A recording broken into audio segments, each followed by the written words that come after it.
Hello， 大家好，欢迎收看国际大风吹，每个礼拜带你探讨一个有意思的国际话题。就在全世界关注香港示威的时候，7月27号在俄罗斯的首都莫斯科街头也出现一场引人注目的示威活动。这场游行呢是针对即将举行的莫斯科市议会选举而来，人数估计从3000到上万都有。那示威者就痛批当局刻意取消几十名反对派候选人的参选资格，选举不公。但由于事前申请并没有经过核准，镇暴警察就当场逮捕超过1000位示威民众。不止如此，当局也在示威前逮捕了好几名反对派人物，包含最著名的示威召集人纳瓦尼。他被判刑30天之外，还传出疑似在狱中被下毒。那其实莫斯科市议会的实质影响力有限，但当局这么不成比例的大动作镇压，反而引起外界关注。纳瓦尼过去10年来经常举发执政党的各种弊案，也好几次进出监牢。那这集就要来看看纳瓦尼的故事，还有掌权将近20年的俄国强人普廷是如何面对像他这样的反对派。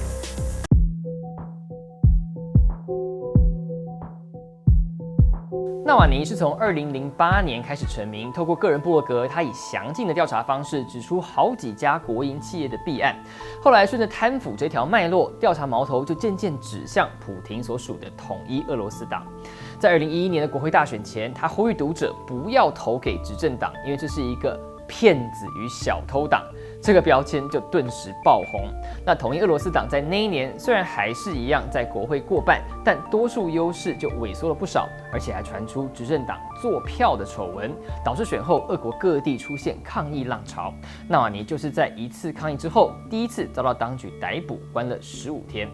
2012年，普廷第3次当选总统之后，当局开始积极调查纳瓦尼的身家背景，包括质疑他的律师资格。2013年，他因为盗用公款罪名被判刑5年徒刑。那这个判决被很多人解读是出于政治动机，因为一旦有了重罪前科，他就会失去竞选总统的资格。让人意外的是，入狱没多久，法院就改变立场，准许他出狱，参加同一年的莫斯科市长选举。那在没有电视媒体曝光，完全靠网络和口碑的情况之下，他最终拿到27%的选票。虽然还是输给执政党候选人，但已经被认为是奇迹般的表现了。那2013选出市长之后，俄国最高法院驳回盗用公款的有罪判决，让他全身而退。但在2017年，这个案子又回到法院再审。这一回被判罪名成立，缓刑5年。纳瓦尼就痛批判决就是为了阻止他参加隔年2018的总统大选嘛。那在这任期间，他除了部落格，其实也积极透过推特和 YouTube 等社群媒体持续举发贪腐行为，赢得不少年轻人支持。但近2年也因为常常发起示威，好几次因为召开非法集会的罪名被逮捕入狱，包含影片开头提到7月27号示威前夕也再度被抓。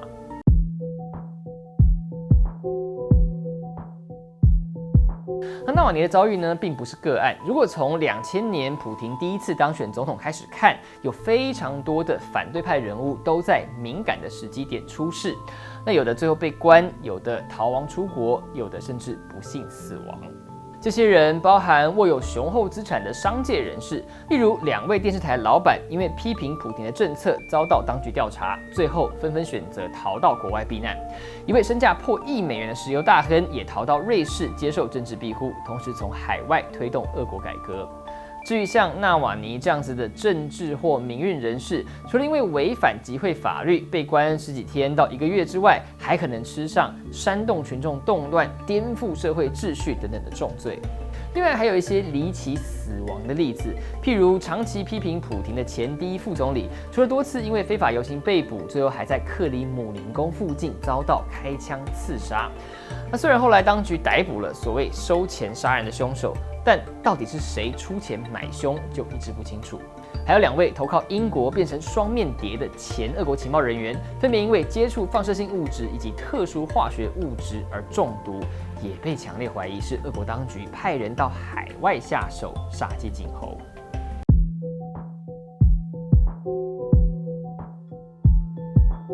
从各级选举的资格审查、官方媒体的舆论风向到司法体系追踪办案，普廷处理反对派的手段非常多元。但能够掌权20年，也不是光靠打压敌人而已。在他执政的前期，俄国经济确实经历一段亮眼成长，民众生活水平跟着提升。反而是最近几年，由于并吞克里米亚之后，受到西方制裁，加上国际油价下跌，经济受到重创，出现实质收入连年萎缩的问题，逼迫他推动延后退休年龄等等不受欢迎的改革措施。那尽管今年民调显示他的支持度还是在60%以上，不过对总统的信心指数却在5月份一度跌到30%出头的新低。同时呢，统一俄罗斯党最近在地方选举也接连输给在野党，都显示普丁压力还是不小。也难怪，尽管莫斯科市议会的几个席次看似无伤大雅，当局还是连出来选的机会都不给反对派。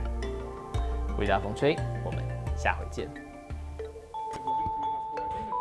Идите на улицы, на выборы, идите, потому что диван это ваш гроб. Какая разница, сидите на диване, вам они все равно статью найдут.